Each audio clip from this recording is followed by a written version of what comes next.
Let's get at her. It is another episode of the Manely Broncos Podcast.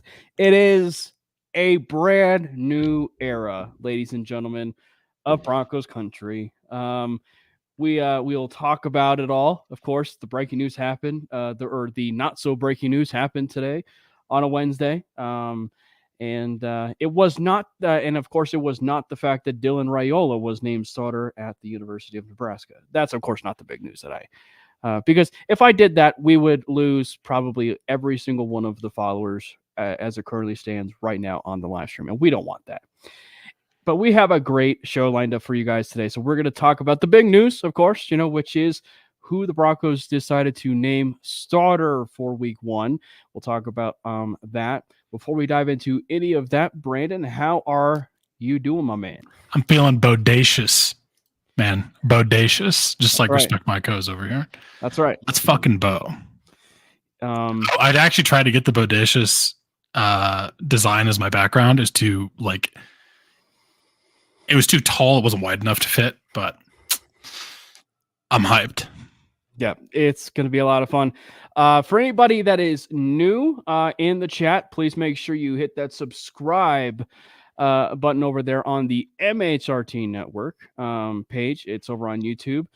We also, Manly Broncos does have a Facebook page. If you guys feel like you guys want to like that Facebook page, feel free to go there, like that Facebook page over there on Manly. There's obviously the MHRT Network Facebook page. You guys can go ahead and like, of course.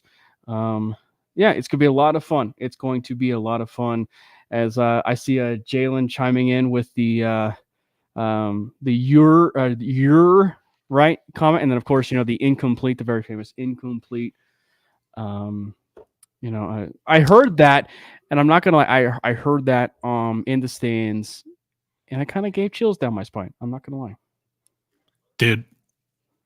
We might have to start on the defense actually, because holy shit, this defense is legit, man. Do you want to start with the defense, or do you want to start with the biggest news of the day? Okay, let's start with the news, and then when we go over the game, let's start with the defense. Okay, we'll go in chronological order first. My cake can eat it too. We'll go in chronological order of what happened. What's up, Dreamweaver? What up? All right. I will just say I was present, for that Packers game. Just lead it off first. That statistically, up and down. It doesn't matter what unit you had. Doesn't matter what unit you had. The first unit, second unit, third unit, whatever. The defensive depth showed out against the Green Bay Packers. And, we can say the Packers fans and Packers can say all they want about, their first teamers weren't there. Maybe some of their second teamers weren't there. The Broncos defense beat them to a pulp with anybody that they rolled out there. I'd have to go and pull up the final tally, but don't quote me on this. But Brandon, they never achieved 100 yards of passing and 100 yards of rushing in the game. I think it was like a total of like 100. You're saying combined? Yeah, combined. Like it or was in general, because they didn't even get close individually. No, they finished total all-purpose. Do you want to guess? Like 170 between offense and defense for the Packers. Yeah. No, you just said they didn't even hit 100, didn't you? No, I'm saying when you combine the offense, like the passing yards and the rushing yards, like wasn't it like 175, 190 or something? Oh, okay. No, I see what you're saying. So total yards they had. Yeah. No, you're right. They didn't eclipse it individually. Either one of them. Total yards they had 168. It's absurd. Well, the biggest thing to me was they literally didn't score a single point.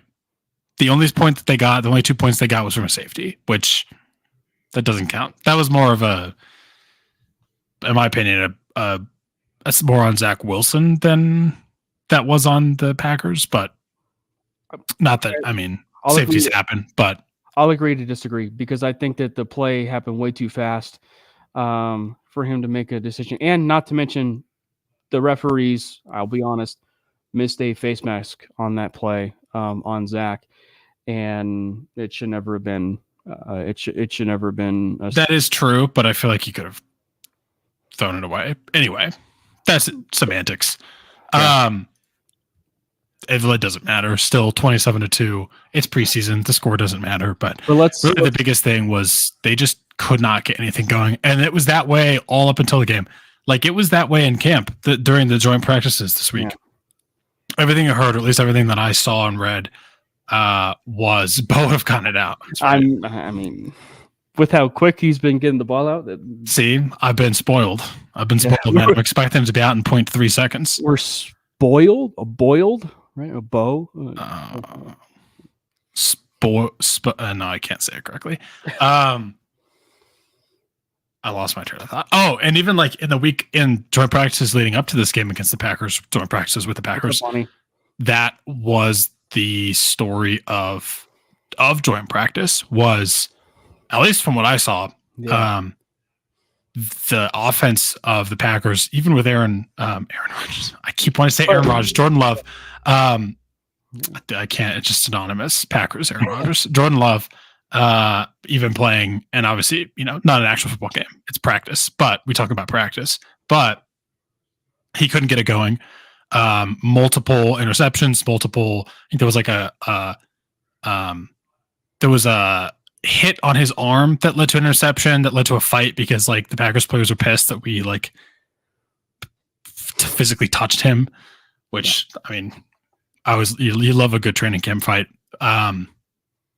But even like in camp going up to the game, it was just the defense was just smothering the Packers. And that carried into the game as well. And again, it's preseason and the Packers didn't play their starters. But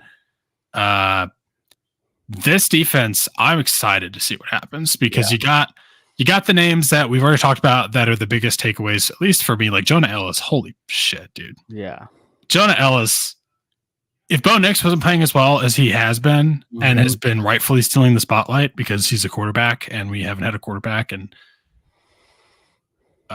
years. I want to say almost a decade because it's close to almost a decade, but I can't bring myself to utter that sentence because it's terrifyingly sad. We'll just say years. Then Jonah Ellis might be the biggest beneficiary of this preseason and like have the most hype around him based on what he's been doing in these two preseason games. Like he had pressure that led to an interception last week. He had a pressure that led to an interception this week, and he had a sack fumble this week in the game against the Packers. Jonah Ellis is an absolute fucking monster, man. Like, well, because like the thing for me, like the defensive line in general. That's true. I thought was maybe one of the biggest takeaways. Malcolm Roach is killing it. That wasn't, even a Bo Nix takeaway. I go back and I watch that game, and I can't even count how many times there were third and short yardage situations or second and short yardage situations, and the Packers didn't even get the first down. Like there were numerous occasions where the Packers easily could have done a QB sneak, or something, just to at least get the, themselves, confidence. And they didn't even do that. Like the Broncos defensive line, just simply even in preseason, got in their heads. And Matt LaFleur even mentioned, how much of it was a bit of a disappointing preseason for them, like a preseason game for them. Like he's just said that they were kind of punched in the mouth a little bit. Oh yeah, by the Broncos, and I think the thing is too, like as we were talking about, like the first and second teamers, like joint practice. I like how you even brought that in. Like they were dominating the first and second teamers in joint practice, so it wasn't like the first and second teamers didn't play in the preseason game, but yeah, this has been carrying over since the joint practice, and I'm not entirely sure how much of it, obviously it's preseason and, bulletin board material is bulletin board material, but I mean, I don't know if you got a chance to see Emmanuel Wilson's, comments, former Bronco who was here last year. He got cut like pretty early in camp, went over to the Packers, at least had some time. He kind of shot his mouth off a little bit. talking about like how excited he was, to play the Broncos. So I don't know if there really is such a thing as preseason, bulletin board material, but who knows? These players take things personally, as you know, and so extra motivation for these guys is, extra motivation, for something so small like that. But I mean, you can even just roll off player by player how big of an impact they had on that. They had on, that defensive line as a whole. You mentioned Malcolm Roach, and Bonnie mentions, Malcolm Roach. Malcolm Roach, man. Angelo Blackson, I thought, had a phenomenal game. Owazurike, right? Owazurike, who basically played, his first game action in, basically since preseason. Was it last year or was it, 2 years? No, he was basically suspended for a full year, right? So, but Owazurike looked pretty good. Like for missing, like for the amount of time that he missed, he looked amazing. Matt Henningsen looked phenomenal. Blackson looked incredible. I mean, like it was just like up and down. And then you go up into the edge rushers. Nick Bonito, if it wasn't for the game that Jonah Ellis had, Nick Bonito would be talked about as far as about how dominant he was even in that game. I mean, and I think it's crazy because, when you look at it from the defensive mindset, I wonder, as Bonnie mentions JFM, I don't want it to be too much of a, recognition for a guy like JFM, but the moment they acquire JFM, and this is something we talked about. You mean stole JFM or stole? The moment we stole JFM, it's like the moment the defensive line, the defense in general, really just started to kind of come together a little bit. So did it really just be this one missing piece, if you will, on the defensive, line being John Franklin Myers? I don't know. And then you can't really have that conversation in, game 2 of a preseason game. You have to come to those decisions, over the course of the season in like week 8, week 12, and near the end of the season for those, thoughts to really creep in. But it's something that I've clearly thought about. Like the moment that Franklin Myers was entered into that defensive line, who also played his first game action, like it begs the question if like, was he truly like the missing piece of what they needed up front? Well, I think it's honestly a combination. I think it's a combination of John Franklin Myers and Malcolm Roach both coming in, and one of them being far more flashy, being the John Franklin Myers. Like, I mean, it was a trade, but like it was theft. Future pick. A future 6th, right? Yeah. Was it a 6th or was it a 7th? It was something that was just completely, it was nothing. It was a pack of gum. First of all, like, how do you even let that happen if you're in the Jets front office? But I ain't complaining. I ain't complaining. Given the Hassan Reddick situation too. Oh my gosh, dude. Thank you. Dude, I feel so bad for Jets fans right now. I mean, Aaron Rodgers is looking good in camp. I promise. I know that he plays for the Jets and not the Packers. It just, you say Packers and your mind can't help but think. It just feels balanced. It's just so funny to me that they literally just like give away like arguably their best pass rusher from the interior, and they bring in Hassan Reddick as well, who you would think like is the replacement. I mean, he's plays more edge, but comes in, literally requests a trade. He requested a trade already, like he hasn't played for them. Yeah. Anyway, it blows my mind, but I ain't complaining. I think it's between John Franklin Myers being more the flashy acquisition, which blows my mind that even happened. But again, I'll take it. Honestly, that and Malcolm Roach, because Malcolm Roach brings you that from the Saints, so familiarity, brings you that just dominant run defender that we clearly were missing last year, as evidenced by the Dolphins game. Although we did kind of thankfully turn it around at least a little bit. But between those two guys, I think that like you add two pieces to this defensive line, and it goes from one of the worst parts of the team to a major, major strength. And that's like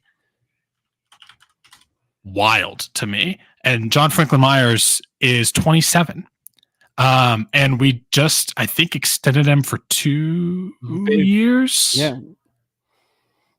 Right? Let me double check. Yeah. So he's through great. 2025, which honestly, after this season, I wouldn't even be mad if we, like, obviously, you don't know. But if he continues how he's been playing and he stays healthy after this season, I wouldn't even be mad if we gave him more money and like extended him further, because I need that man for more than 2 seasons. Again, based on what we've seen so far, again, small sample size, but this is going back to even what you saw him do in New York. He's just an amazing, just a great defensive lineman. Malcolm Roach, great defensive lineman, and those two guys, you bring them in, and it suddenly just seems like you're seeing from this team with them and the addition of Jonah Ellis what you thought you were getting last year with the guys that you brought in. And I don't know how much of this is Vance Joseph. I don't know how much Jamar Cain needs to be given praise here, but we got to give him some, because like he's turned it around in a big way. Like he was our pass rush specialist coach last year.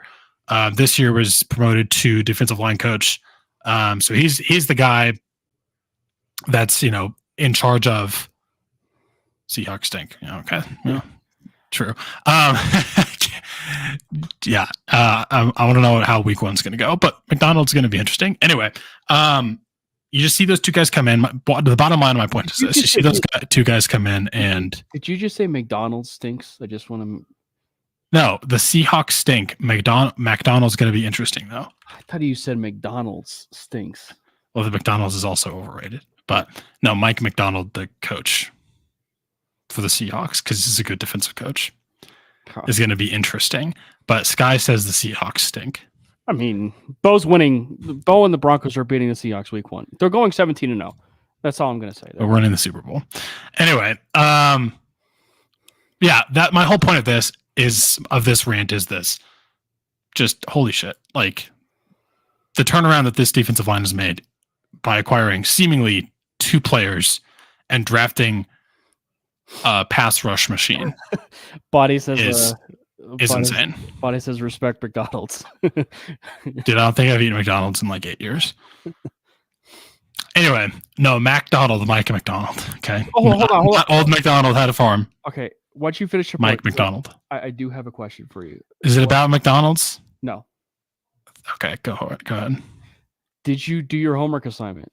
No. Did you have the Big Mike meal? Dude, I'm trying to be good here, but it's on my list. It'll happen. I will tell you when it happens. I've written it down.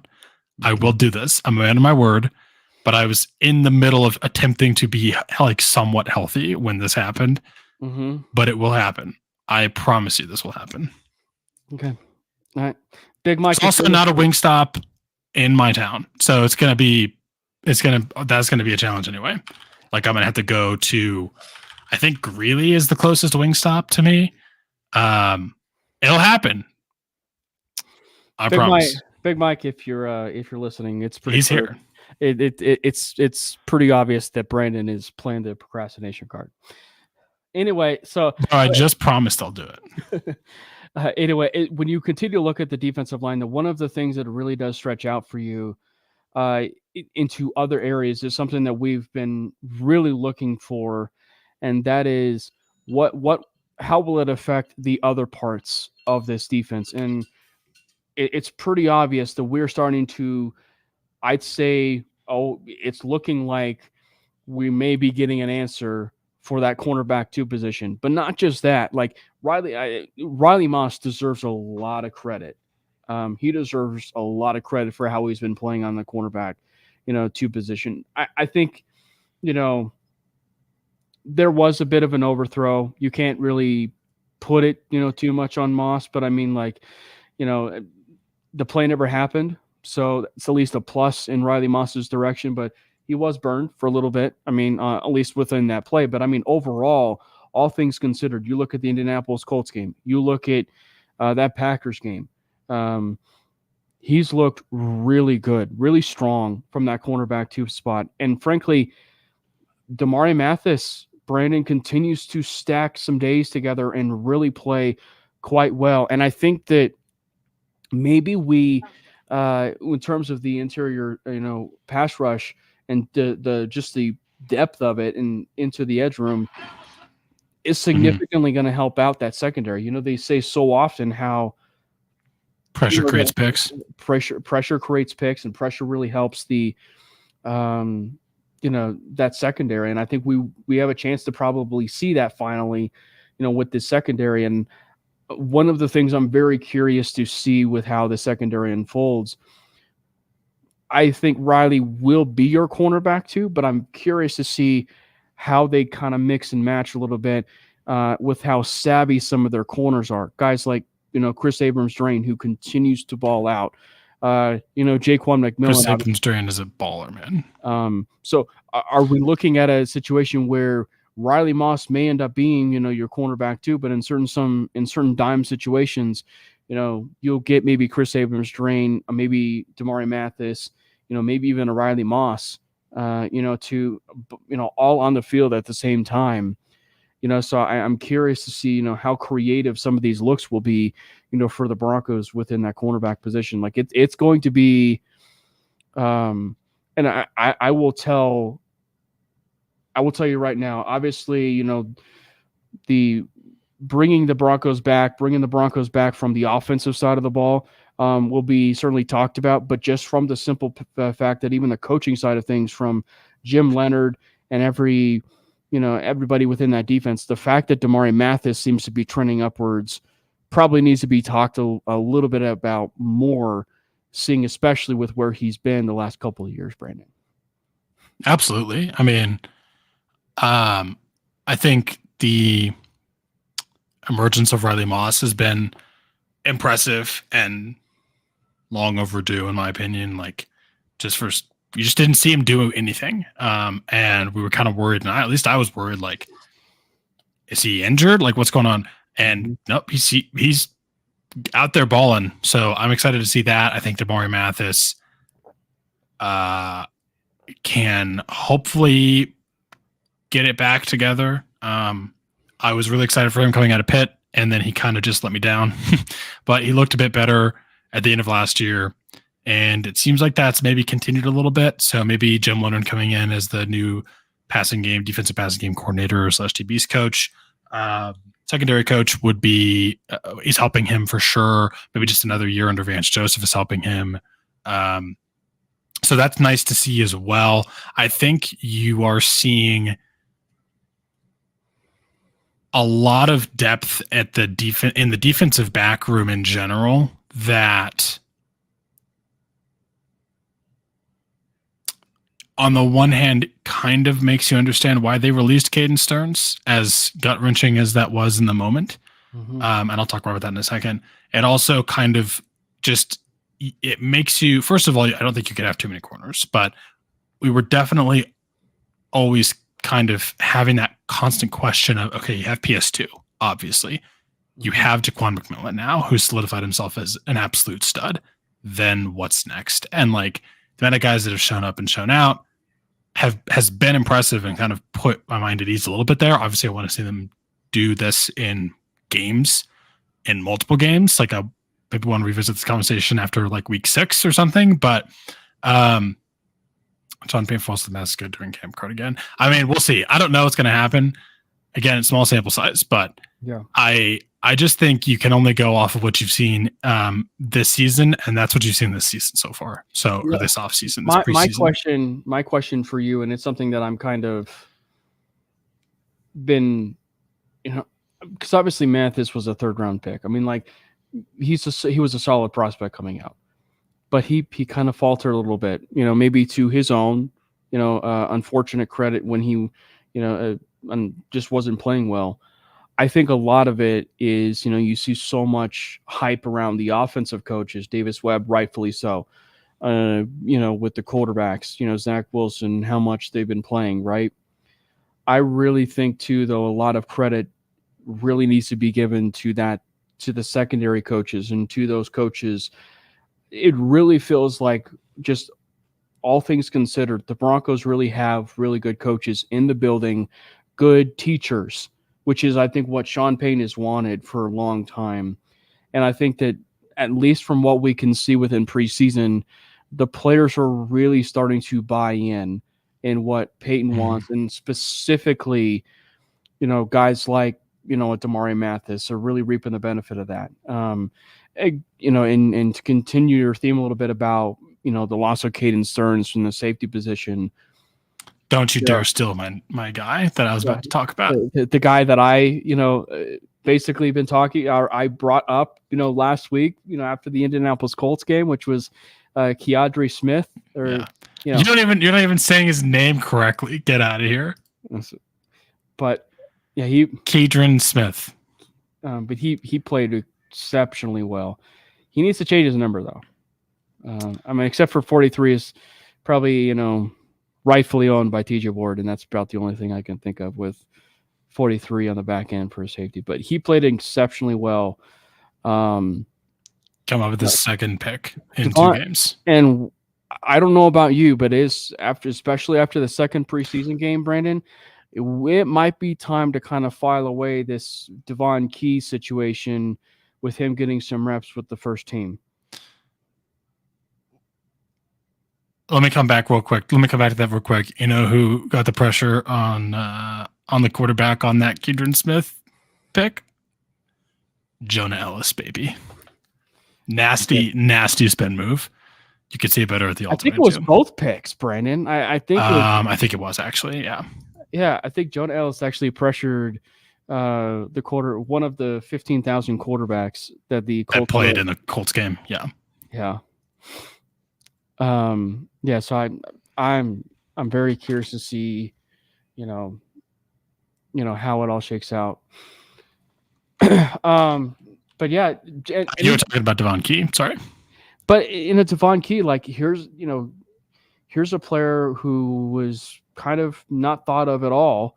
Very like a safety / corner, but he, with the loss of Caden Stearns, has really benefited, from a tremendous camp and really done well. I mean, you can really kind of get a chance to see his high intelligence, come into play. I mean, it looks like he's a really good tackler. He wears, a pretty solid defensive back number. We certainly don't want to talk about Raheem Moore, but I mean, every time you see, 26, and a safety might, bring Broncos country, back to, some PTSD about a certain, play from Joe Flacco. Anyway, but nonetheless, he's playing really well. He's making the most of his opportunity. And like, it's pretty obvious that the trend has been upwards for him to be the, maybe that third safety. And I think that, I think it's going to be interesting to see what they do at safety now. I think the trend is that they're probably going to be keeping 4, Brandon. They're probably going to be keeping 4 safeties, at least right now, which is going to end up being obviously, PJ Locke, Brandon Jones, J.L. Skinner, and then Devon Key is going to be 1 year 4. The question just becomes, did Keandre Smith do enough to be maybe number 5? Or, if he's going to be on practice squad, man, I'm very curious. I'm very curious to see, what they do. I think it's going to be on the practice squad, but who knows? With the way that he's been playing and playing at such a pretty high level, I wouldn't be surprised if a team really comes in and claims him. Yeah, I mean, the biggest thing to me, though, with all of this is, and specifically at 2 positions we've talked about now that are showing some good young pieces, is what's going to happen with Drew Sanders and Delirian Turner-Yell when they come off that PUP list. I don't know if I can see either one of them. I don't want to say make this roster, but like, what do you do?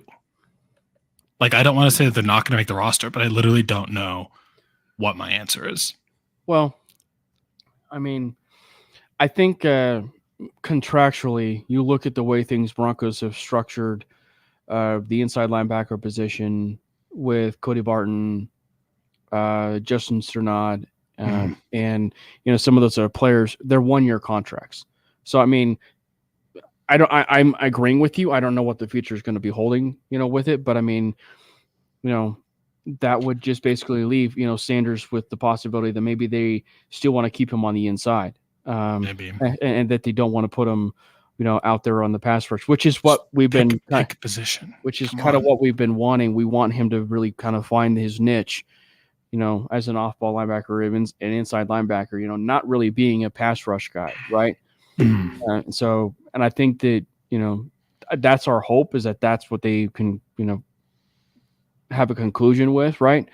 But I think that, I think it's my confidence level is I think Drew Sanders still stays on the team. My less confidence is obviously, DeLeon Turner-Yell, and he had already had an uphill climb anyway. This year, with the emergence of J.L. Skinner, with Caden Stearns in that building, so he had already had an uphill battle, and I don't even know what his recovery is right now from his ACL injury. I mean, you really haven't seen him much in camp. Right. I wouldn't be surprised if he's still on the roster, but they basically IR him, and he's basically gone for the entire season. But the question is just going to become next year. Why? And that's also us not even seeing much of anything from presumed starter Brandon Jones, who has a hamstring injury. And he's obviously making the team. So I don't know. It's tough, but anyway, to me, the biggest kind of standout on the defensive side is Jonah Ellis, but we kind of talked about it before. Chris Abrams-Drain is out there making plays. Dude looks like he has a future on this team. And I love it. We talked about Smith. Go ahead. No, finish what you're Was there anyone else on the defensive side specifically that stood out to you in that game? I thought that, other than Nick Benito, I mean, I thought that just the pass rush in general, I thought was specifically with how everyone shined. Cooper, Browning, Ellis, and Benito. What I texted you, right? I texted you sometime this week or this last week. No, I texted you, I think Monday. That Jonah Ellis might be the reason one of them gets released. But I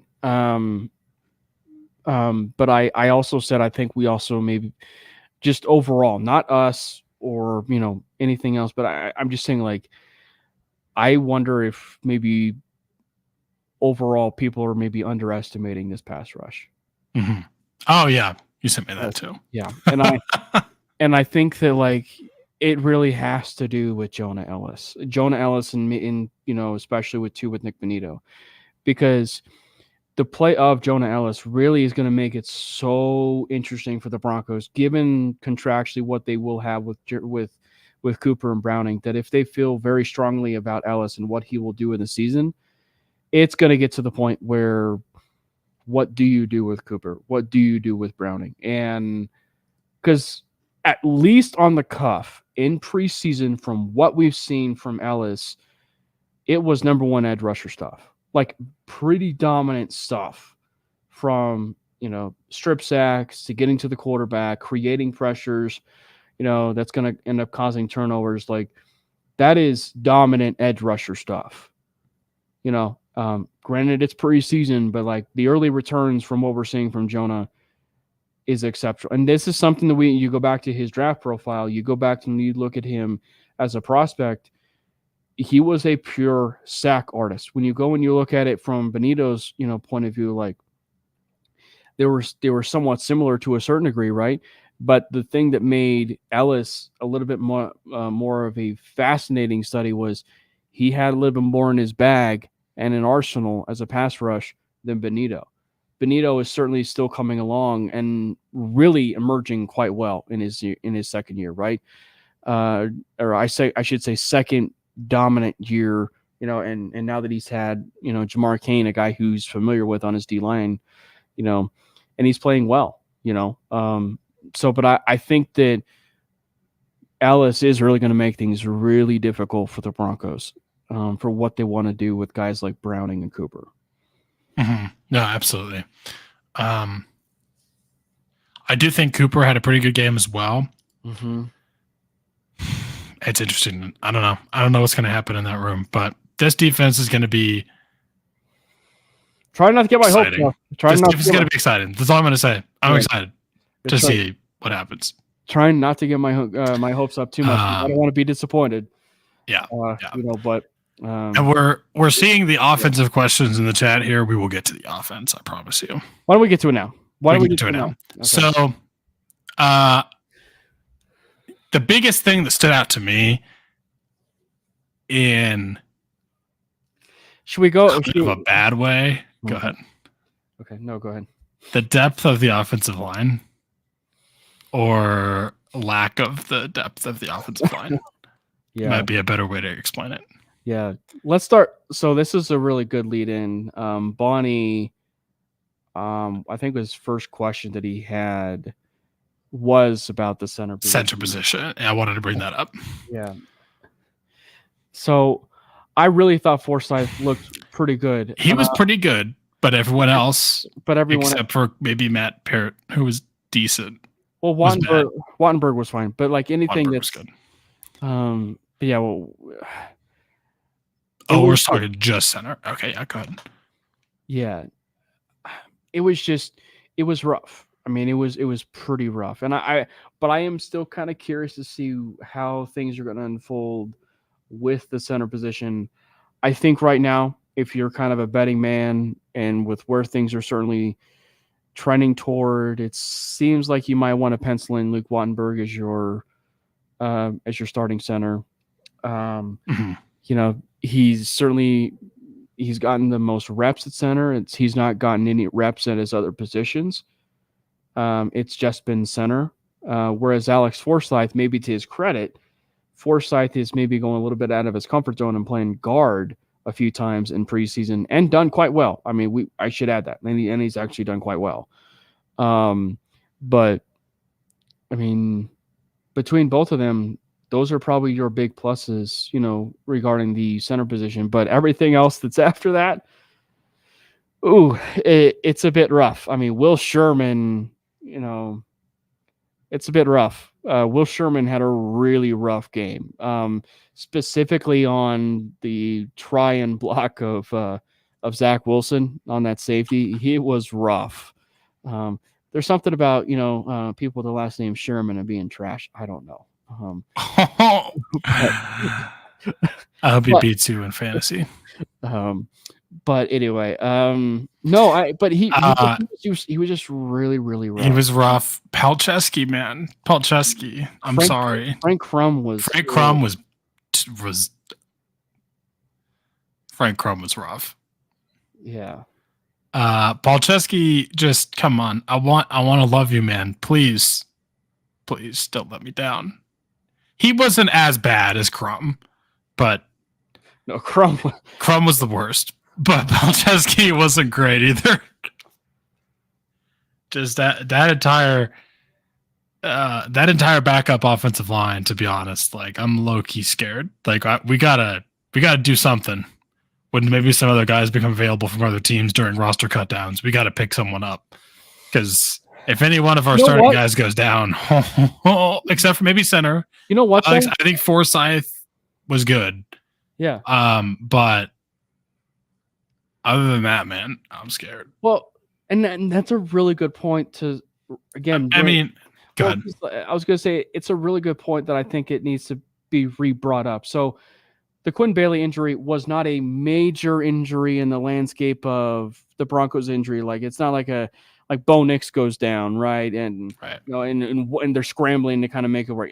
We're not talking like major like that, but it goes to show you it's major from the standpoint of what the depth, that it's been for the offensive line. And we are really seeing what it could look like with the early returns of a really prominent swing tackle or guard. And the loss of Quinn Bailey is really evident right now. Because, Frank Crum looks like a deer in the headlights. And he's not the only one. I mean, Alex Polcheski looks really bad right now in preseason too. He wasn't as bad as Frank Crum, okay? But he was pretty bad. Yeah. So, but I think that, that is, and so to that point, that is something I'm very curious and monitoring, which is, you see it so often where teams, Broncos, whoever, they bring in some other counterparts, from some other teams, and position groups that they maybe have in mind. I think if you're looking at it from the Broncos side of things, and specifically that swing tackle position, might, it probably wouldn't hurt, if you're a Bronco fan, looking at some of those other swing tackle spots, and getting an idea of, who could be out there. I don't know that answer, but like who could be out there. Oh yeah, there's no way to know at this point. Yeah. But as far as just, I would just say, like, don't be surprised if the Broncos bring in, a swing tackle that they have on their practice squad, or, or a tackle that they can, bring in as competition. Or don't even be surprised if they actually sign an offensive tackle that's a swing tackle so that they can have him on the 53. Don't even be surprised about that either. Mm-hmm.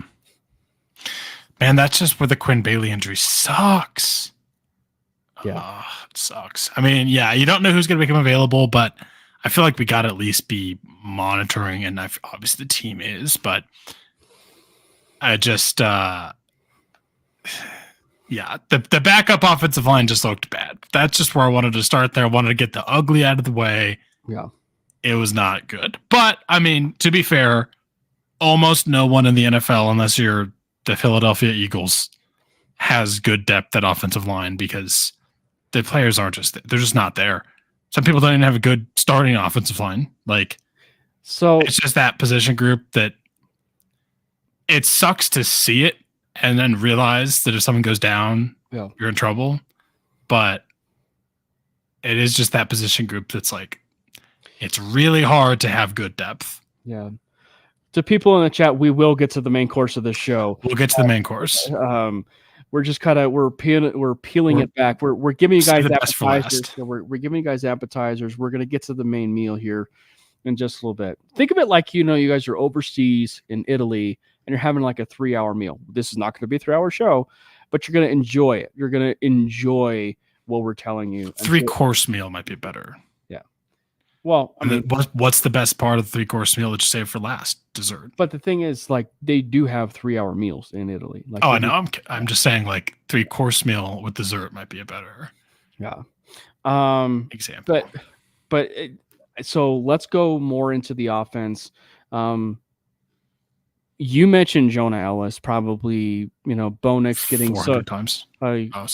Getting maybe as much praise, or probably should be getting as much praise as Bo Nix.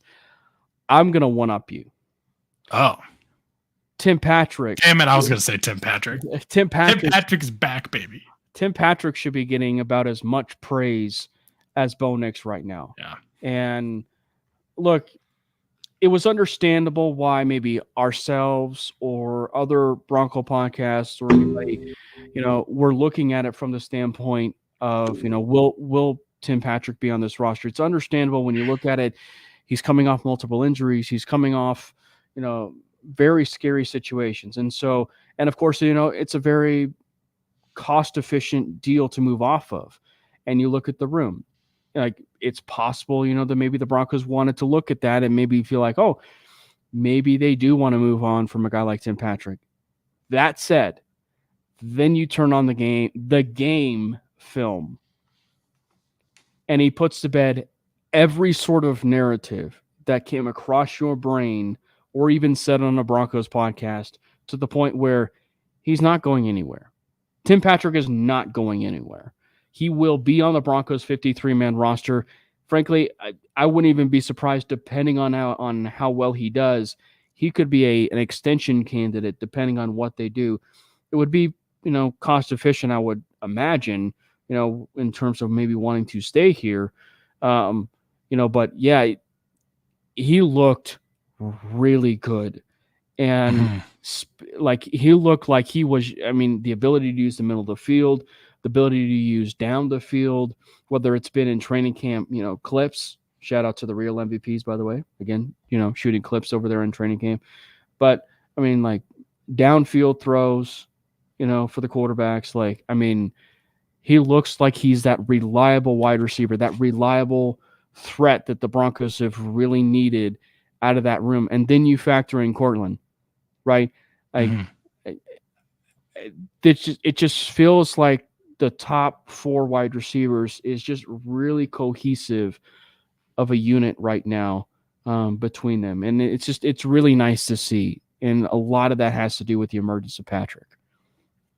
Yeah, I mean, I was so excited for Patrick, man, to see him finally back in Denver. Catching that touchdown pass was just special. But yeah, Tim Patrick is back, baby. I'm so excited about this. Like, I'm hyped for it. I think I even personally had said when we were talking about wide receivers that Tim Patrick was a guy that I was concerned about. Is he going to make this roster? I think I said that sentence, and I will eat crow. I will just feed it to me straight up. I'll raw dog it, no sauce, nothing. I was wrong. Wrong. Video, or it didn't happen. In fact, what we'll get like a bowl of Ben and Jerry's, but there's not going to be ice cream in there. And we'll throw the whole we'll throw the whole bucket of crow, and then we'll live stream it, and you're just gonna have to eat your crow. It's a figure of speech, bro. No, this is actually gonna happen. We're gonna physically. Whatever. Anyway, no, he's back, man. Tim Patrick is back, and he'd love to see it. I just love it. And that throw, the first throw to Tim Patrick up the seam, was just a thing of beauty, just chef's kiss. Like, I'm just so happy, and we'll get to Bo, but to see, like, I literally just feel like I'm finally watching actual fucking quarterback play. Mm-hmm. Like, I'm literally watching an actual quarterback play for the Denver Broncos, and like, I haven't seen that in years. And it's not he's not even doing anything crazy. He just, the absolute perfect drop back, perfect timing, got the ball out of his hands in a second and a half, and Tim wasn't even out of his break yet. Like, just put it right on the money. Tim Patrick Ring of Famer just for catching a pass this year. Yeah, honestly, maybe. But no, Tim Patrick is back, and you'll love to see it. Yeah, that was my biggest initial good takeaway. Before we also dive into the other position, the main course, it's worth that we talk about the other wide receiver. I think people are still making a big deal about Marvin Mims, playing into the third quarter. I still hold firm. It's a bit concerning. I will agree. I mean, I think it's concerning to a degree, but I will say this. I think it's more about having to have him be comfortable with a much larger role with the offense and with what to expect. But I also think, and this was a point that was made by John Mitchell, and I think that he'll try and be on here in a week or two, but he made the point that, maybe they're trying to hide the idea of how they want to use Marvin Mims. And I think that is a pretty astute comment, because given preseason, we know things are really vanilla. We know things are really dumbed down where they really don't want to show too much. I mean, I was more excited with the simple fact we got a fake, toss play that would end up being a play action play, from Bo Nix that ended up being a completion in preseason. That kind of got me, fired up seeing a play like that. But nonetheless, it is a bit dumbed down. Like, it is a bit bland when you see things a bit offensively. And so I think they are really kind of dying things down a little bit and, maybe getting ready for the regular season, because they know that Mims is going to be a big feature. And plus, you have to remember Sean has forecasted this, in OTAs. Like, he will be a big feature in the offense. So it's pretty clear that he has a plan for him, right? He has a plan for Mims. But I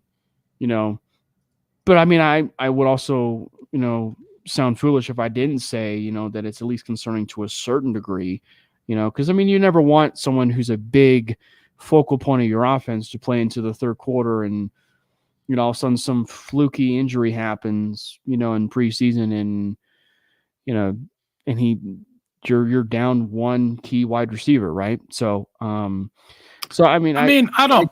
I get it. Yeah, I'm not placing too much stock in that personally. Like, I think it's all about I'm with you overall. getting more reps on the field in this offense. I know last year he was more of a rookie and he wasn't a Sean Payton offense, but like Sean Payton's offense can get complex and it's fast. And I think even another thing that, and honestly, I don't know if this has been talked about enough. It's been pretty clear that Russell Wilson was not the quarterback for the Sean Payton offense. Like that was clear pretty much from the get-go. The eyes and the film. Both. Yeah. And Sean Payton made it work. Like he got the most out of him that he possibly could. And it was okay, but it was just not, you could tell it wasn't what Sean Payton wants to do, right? He wants a guy like Drew Brees that can make the plays quickly on time to the guy he's trying to get it to. He wants the guy that can, I mean, people forget Drew Brees could get on the move and throw on the run too. And he was a little like tricky with when a play broke down. I mean, he didn't do it as much as you see guys do now. Like he wasn't Patrick Mahomes or even what you're seeing Bo Nix do right now. Like he wasn't maybe to that level, but you kind of did a little bit. It wasn't Seattle Russell Wilson, but that was the only thing that Russell Wilson could do. My point with this is you didn't see, again, what the Sean Payton offense was supposed to be because it was limited by the quarterback that you had in Russell Wilson.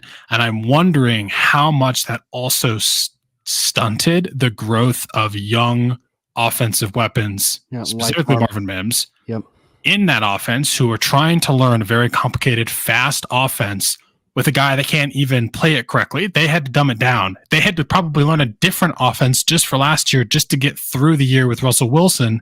And now they have to learn the actual Sean Payton offense. That is not easy. So I think getting him more reps, more looks, I don't think it's a bad thing.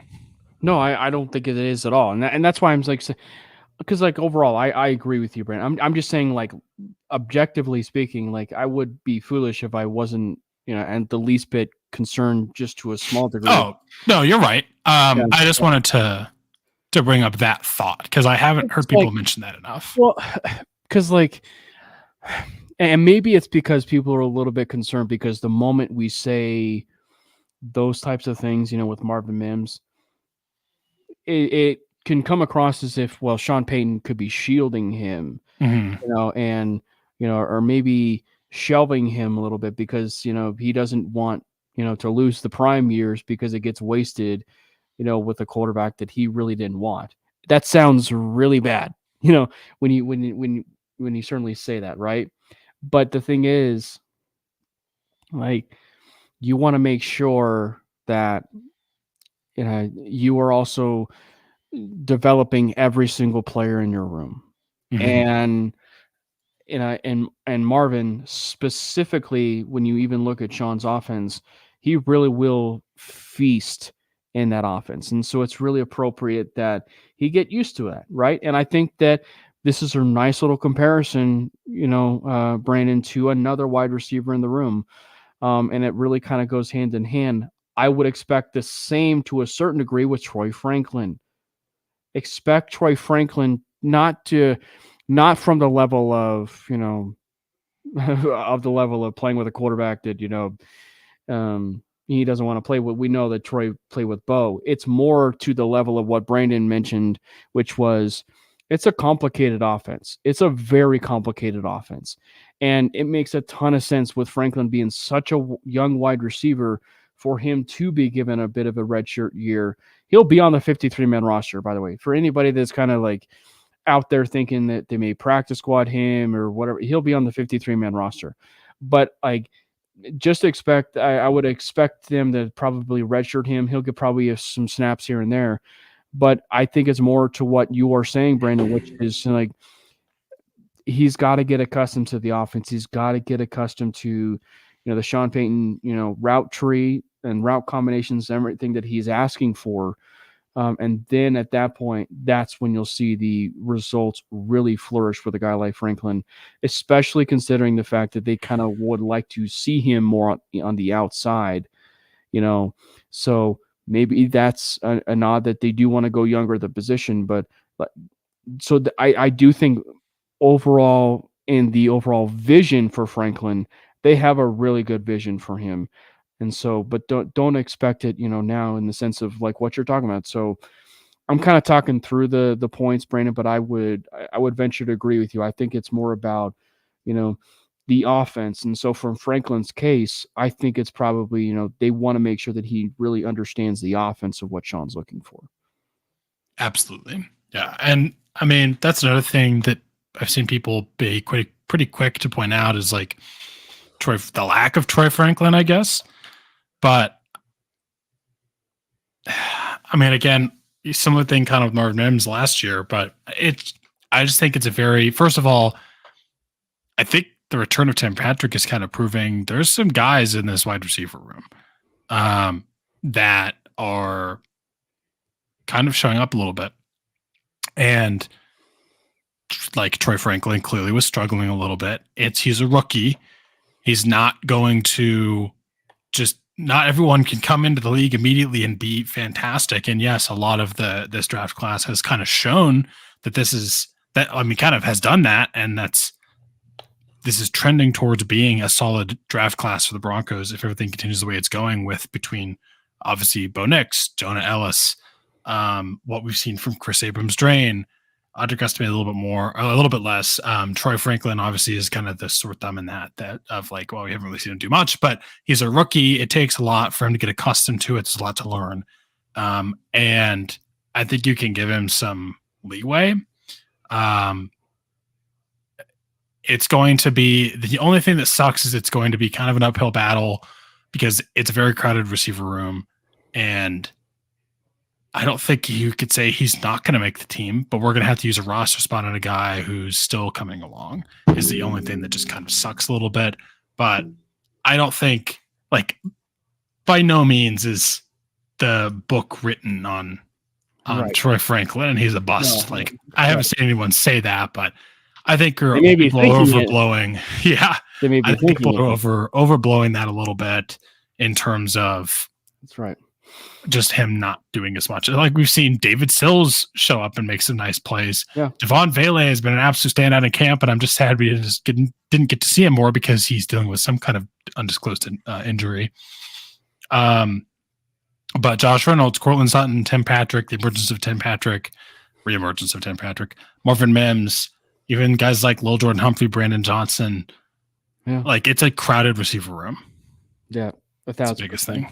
Even Michael Bandy, Philip Dorsett had some plays. Yeah. All right. To the Manely Bronco fans, you made it. You made it to the main course of the show, and that would be the quarterback position. Let's talk about it. Bo Nix, the savior of the Denver Broncos, as a lot of people have been, talking about on the X platform, I'm sure. Bo Nix is named the starter by the Denver Broncos. The worst kept secret known to man happened. And of course, like I said, it was not the fact that Dylan Raiola was named the starting quarterback in Nebraska. It has nothing to do with that. But Bo Nix was named the starting quarterback of the Denver Broncos on the exact same day. It's been a pretty good day for me. Anyway, Bo Nix was named starter. Not surprising at all to anybody that has either been at training camp or even, preseason. I'm trying really hard, Brandon, to be as objective as possible when looking at the quarterback position or even just in general with looking at Bo Nix. But I'm telling you right now, the early returns of what we are seeing and specifically just being there in person, I think there was like 63, so just 60,000 plus fans in attendance for a preseason game where Bo Nix was starting. It was almost like a regular season game. It was that kind of feel for that Packers game. And to see the way that he was able to move the football, you just cannot, like, push it aside. Like, you have to recognize the fact that he has now produced scoring drives, Brandon, in the preseason. 6 of the 7 drives that he's been at quarterback. That is what, 30 points up on the board. That is everything you could have asked for from a Broncos offensive perspective. The Broncos have been in dire need to at least average, I'd say at least like 24 points per game. I think they were above 20 this last year, even with Russ. If you're putting up, 30 points a game, right? And granted that, that's been over, the 2 preseason games, but still, like, 6 to 7 drives could very well be drives in one football game. So that's 30 points, in a game, right? So that's in a game. And, if you look at it and they're producing 30 points nearly every single opportunity they can, you're going to win a lot of football games. You also may be likely winning up close to, I don't know, maybe 10 games on the season if you produce 30 points or more. So I'm like, man. And to me, it's not even, it's just the consistency of actually being able to get to the red zone, actually being able to score touchdowns. We had that called back touchdown that we worked through slightly past the line of scrimmage. It's going to happen. He's going to learn where the line of scrimmage is. Like, it's not a big deal. It's preseason. Who cares? But just the consistency with which he's able to, it literally is as simple as when Bo Nix is in, the Broncos offense works. When Bo Nix is not in, it doesn't work as well. Yeah. And so therefore, Bo will be the first rookie quarterback to start week 1 since John Elway. No pressure there, Bo. No pressure at all. But I look, first of all, I love that he's in the starter. To me, it was a foregone conclusion. Like, even from the first preseason game, in my opinion, you go out there, you watch the game. He looked like the starter. This was literally my exact tweet during the game. He looked like a starter. Jarrett Stidham looked like a backup. That's what it looked like to me. And I think that against the Packers just echoed that even more. And first of all, for Jarrett Stidham, I think he's played pretty well. I think he's had 2 interceptions that weren't on him, and it kind of sucks. He got kind of a bad, he drew the short straw there, but even Zach Wilson looked pretty decent too. But I think Bo by far is easily the best quarterback in that room. And, he should be. Like, he's passed that initial eye test in the preseason that you can usually tell right away if someone has something or they don't. They don't have it, they're going to totally just flame out. Like, you can tell quickly. And we can tell the Bo Nix at least can play quarterback in the NFL. Like, and he can play quarterback in this offense. And he's the kind of quarterback, it looks like, that Sean Payton likes and wants to have run his offense.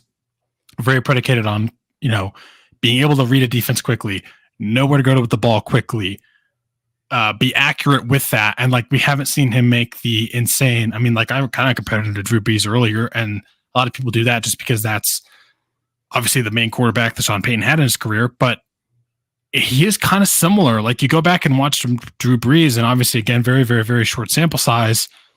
Drew Brees is, Hall of Famer playing with starters in actual games, and we have 2 preseason games against 2s. But it just, like, the style of play is similar. Very quick, very accurate with the football, makes the right decision, doesn't do anything crazy, doesn't turn the ball over. And they even did some of the same things with, like, that pass to Jaleel McLaughlin actually, they had 2 passes to Jaleel McLaughlin in both games. They had that wheel route in the first game, and then they kind of had that. It wasn't really a dump off. It was kind of like a delayed handoff, but the hand delay was a pass basically in the Packers game. Like, it was basically a running play.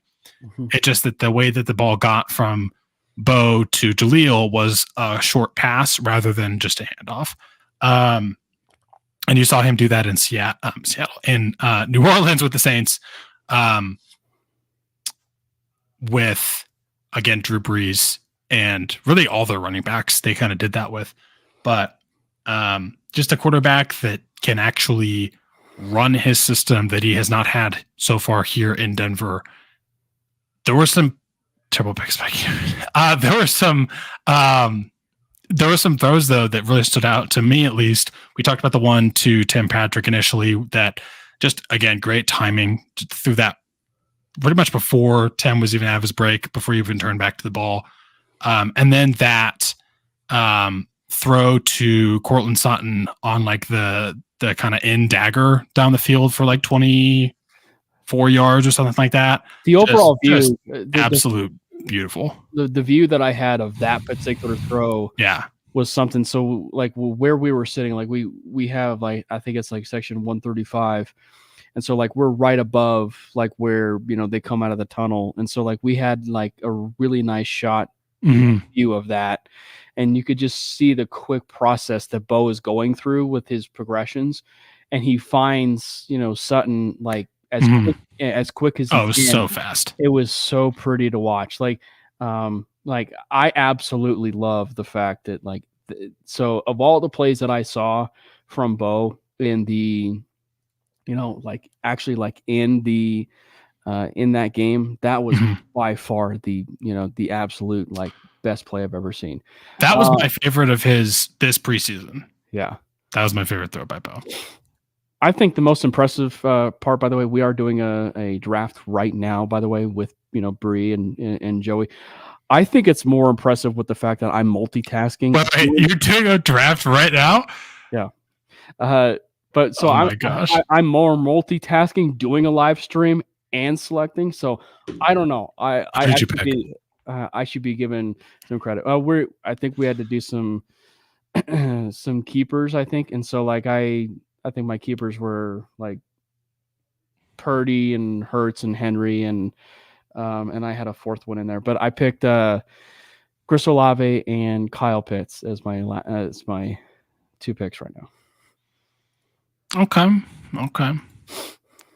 I don't know the format of this league, but it's impressive doing both. It's okay. Like, I thought you were joking in our other league when you suggested Wednesday at 7:30 for our draft time. I was kidding. I was kidding. I don't know. Were you? I was kidding. Oh, good. Anyway, but yeah, I think that was my favorite throw by Bo so far. It's not that good. I'm trying to be nice. I'm trying to be kind here. But no, that was my favorite throw by Bo. Favorite play he's made of this preseason. And yeah, we haven't seen him really do the deep shots yet. Although you had that just gorgeous ball against the Colts that was dropped, unfortunately, in the end zone that really couldn't have thrown it better. So I think those will come. I'm not worried about that yet. Yeah. And just so far, he's been good. What I mean, and this is not overall like a knock with the other quarterbacks in the room, because like it's pretty obvious, like Wilson and Stidham, like I don't know whether or not they'll carry three quarterbacks. That's the conversation for another day.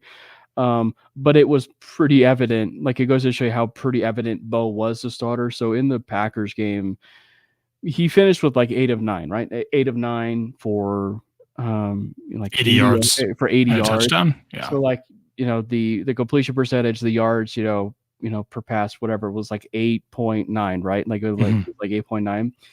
So then Stidham comes in and Wilson comes in and it drops by like 50%. So it drops to like 4 yards, in terms of yards per attempt and everything. So that goes to show you. And for one, in terms of maybe shutting up a nerve about, his, average, in terms of like being a dink and dunk quarterback, that should shut you up a little bit, as far as like that he's actually able to move the chains. So, but I think overall the early returns of what we're seeing from Bo is really good. And so to what we were saying, I really am wondering. I'm really wondering what they're going to end up doing with these quarterbacks. I'm trending to the idea that they're going to be carrying 3, right? I'm trending to the idea that they will carry 3, which has been my theory and, personal idea all along. But where are you on the whole 3 quarterback idea? I do think they probably end up carrying 3. I also, though, would not be surprised if Zach Wilson ends up winning the backup quarterback spot behind Bo. I mean, I think it's still early. I think you'll see a lot of that. I think it's going to be really the primary purpose of this third game against the Cardinals. But it wouldn't surprise me if they listen to Bree. No, yeah, it wouldn't surprise me if they did keep 3. And by the way, the Let's Talk Broncos peeps are in the chat, so make sure you go and check out their podcast.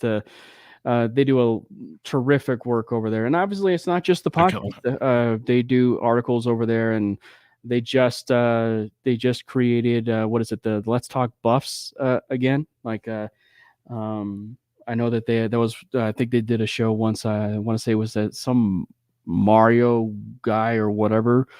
But yeah, the Carter Dillon, whose stock is rising. He's been on Manely Broncos before, of course, as has Bree and Joey. But yeah, his stock is rising. So make sure you tune into that. I think it's a foregone conclusion. I will be on that Let's Talk Buffs pod, probably before and after for the Nebraska week.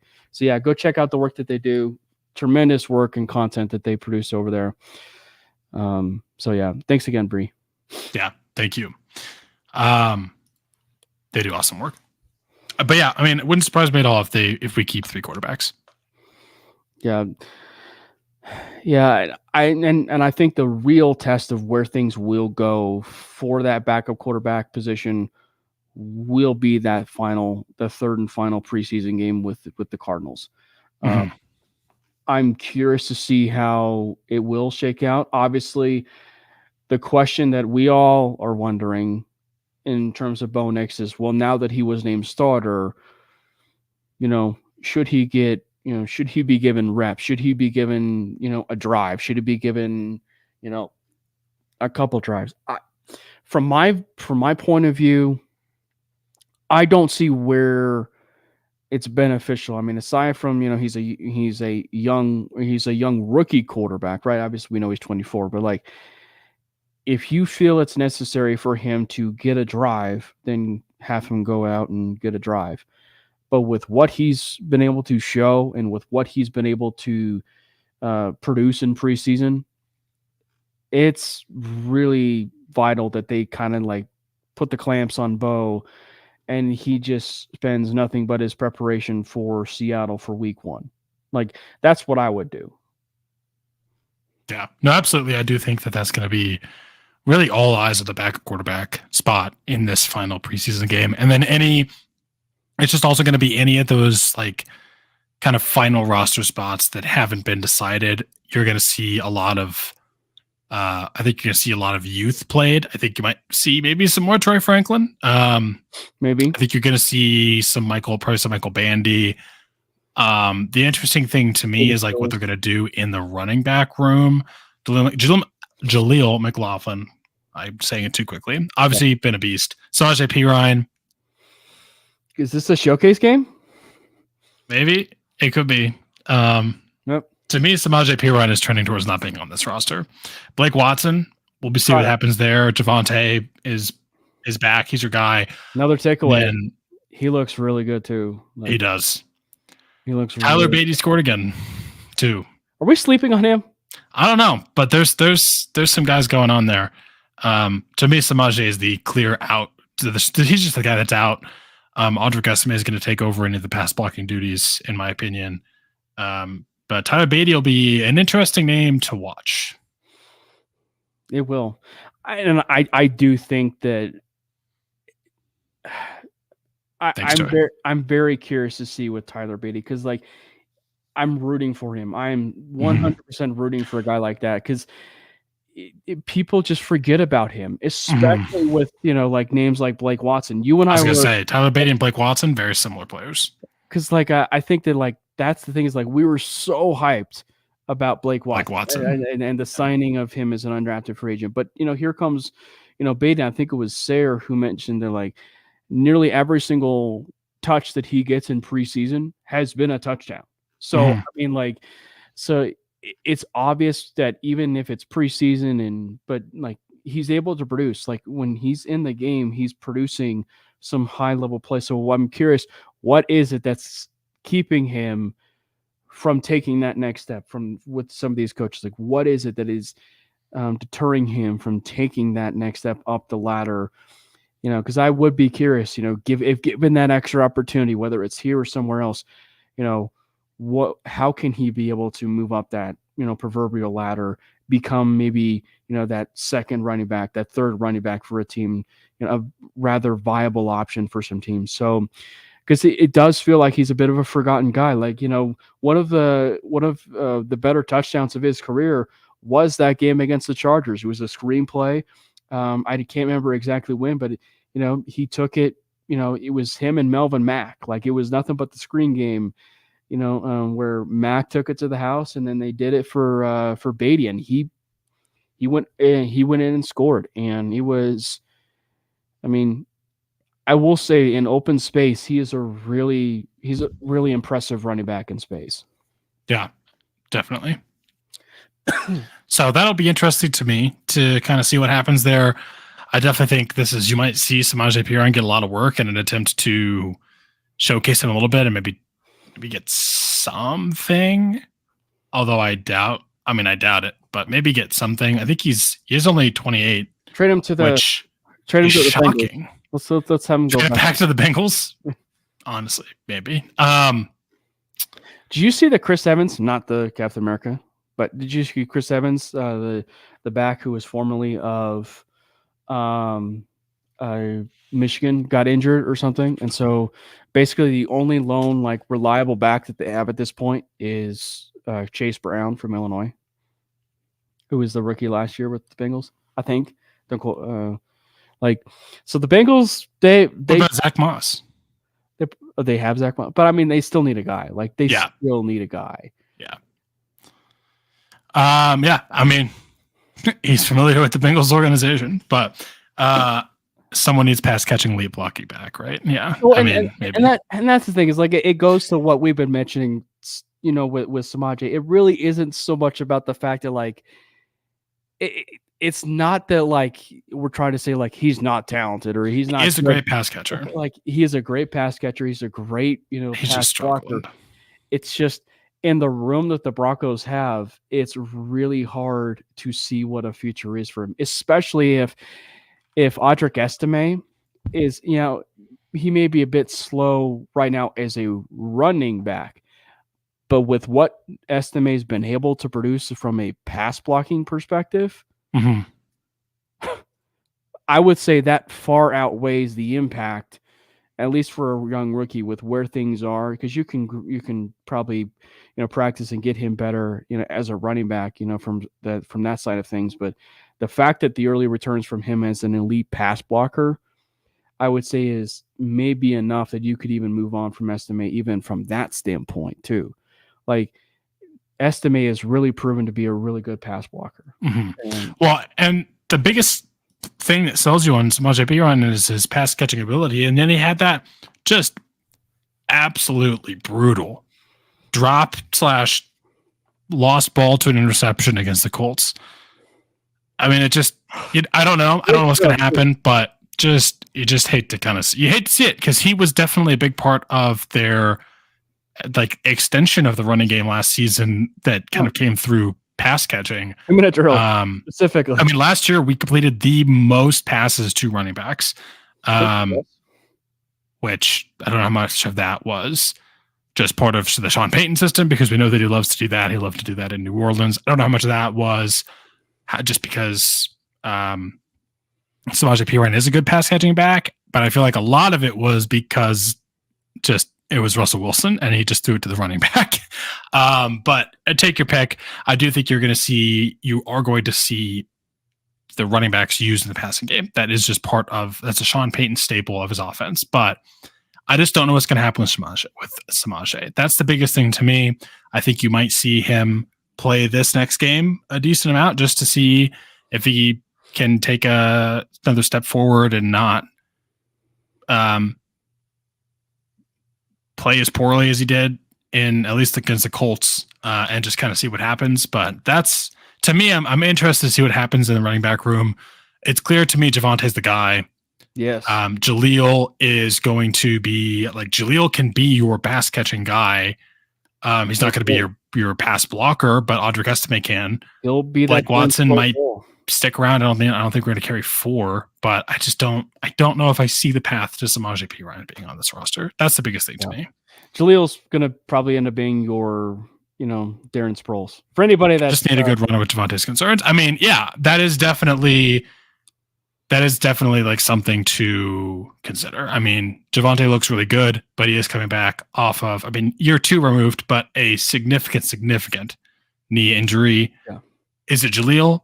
I don't know. Is it Estime? Maybe more on maybe it's a mix of both. Maybe it's like Javante and then they spell him with some Jaleel as like kind of that quicker back, and then they use Audric Estime as the pass blocking guy and or the guy at the goal line. Maybe, I don't know. We'll see what happens, but it's interesting to me to see kind of what happens there. Like I don't know what's gonna happen with Samaje. That's the only thing to me. Yeah, maybe he sticks around, but we'll see. I'm very curious about it. I really do think Jaleel's definitely going to be getting some uptick in the passing game. So I will say there will be some design plays for him. It may not be your typical, your screen to the halfback, but I do think that there will be some design plays for him out of the backfield and really get him into that open space where he was so impressive with just the sliver of space that he was able to find, with holes. And then he's got that nice little shimmy, cut room or cutback, that he has as a runner. And I think you get him into those really, into that space. I think he's really going to be benefiting so much from that.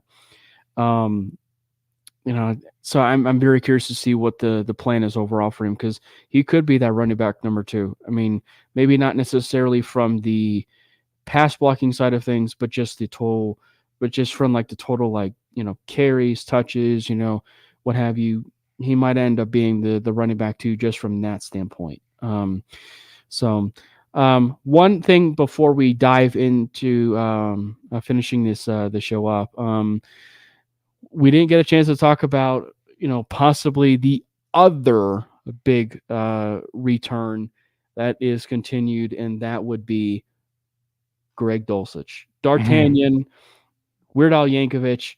He's apparently back, ladies and gentlemen. He looks so good, which, by the way, I want to at least credit Jarrett Stidham, for that third and was it 15 plus play that he had, where he threw it to Greg Dulcich. But I'll tell you, that was far more of a play for Dulcich than anything. You get him wide open where he's able to, run and, really stretch the field. And, I think what was it Dave Logan has said Dave Logan or someone on 850 KOA said that it looked almost like the John Elway helicopter play, which, looking back on it, it did look like the helicopter, hit on Elway.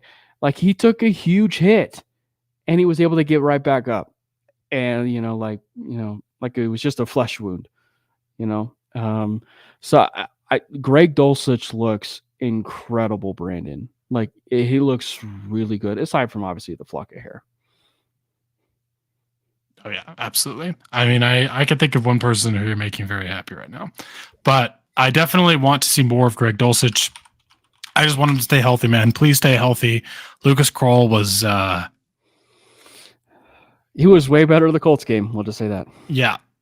Let's just stick with that. Just please stay healthy. That's all I want to say. I hope. Yeah, but yeah, hopes and dreams. If we're able to get a really good Greg Dulcich, and you do see some more usage from Marvin Mims, this offense could be something to watch, and especially from the standpoint of, oh, by the way, Bo Nix is able to use the middle of the field. Did you get a chance to, by the way, see? It was actually Jordan Lopez. I think he had a tweet, which was a shot, of course, with Russell Wilson using the middle of the field. But he called up, I want to say it's Pro Football Focus's chart, which used the middle of the field. Mm-hmm. So let's see if I could pull it up here. Middle of the field, throwing between the numbers in the middle of the field, and I'm assuming this was preseason game number 2. 7 of 7, 100%, 78 yards. Yeah. I mean, he definitely showcased it, and he's not afraid to throw over the middle of the field. And so if that's an upgrade, baby. Yeah, it's the little things that, it's the little things that matter, like using the middle of the field.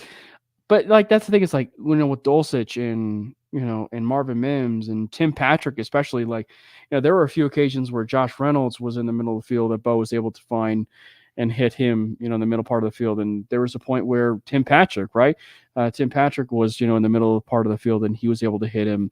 So, I mean, like, he was able to really capitalize in that specific area. And, you get guys like Greg Dulcich there, you get guys like Marvin Mims down there, like, I'm very curious to see how well that, is going to do. And so I'm eager to see how it all turns out. The Broncos have their 3rd preseason game this weekend, where they will be facing off against the Arizona Cardinals. It will be a very fun watch to anybody that is, of course, hating on, watching the preseason in general. I love it. Specifically, the last one. People are always vying for spots. It's the underdog story, and they're vying for, not just roster spots, but the Denver Broncos, but all 31 other teams, of course. So it always makes it interesting. This has been an absolute blast. Getting the chance to talk about, of course, Bo Nix being named starter. And of course, all the other stuff that happened within that Packers game from the defensive side of things specifically, and to the Let's Talk Broncos crew, and to everybody else who was in the chat. Thank you guys so much for hopping in. Brandon, before we hop off, do you have any final thoughts before we hop off? Dude, let's Bo. I'm so ready. I'm ready for September 8th. Let's freaking Bo.